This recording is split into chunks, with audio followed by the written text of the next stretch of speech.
In this tutorial, we're going to take a look at the divisibility rule for 5. So, how do you know if a number is divisible by 5 or not without using a calculator to do the division? So the rule for 5 is fairly straightforward.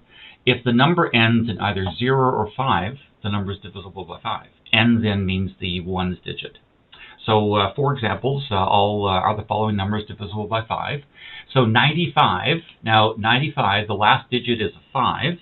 So it's 0 or 5, it's 5. So that means that 95 would be divisible by 5. 2406, the last digit is 6. It's not 0 or 5. So that means that 2406 is not divisible by 5. The next one is 9380, 9380, and the last digit is a 0. So that means that 9380 is divisible by 5. Last example, 1,743,002.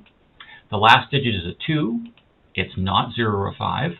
So that means that 1,743,002 is not divisible by 5. So divisible by 5 if it ends in a 0 or 5.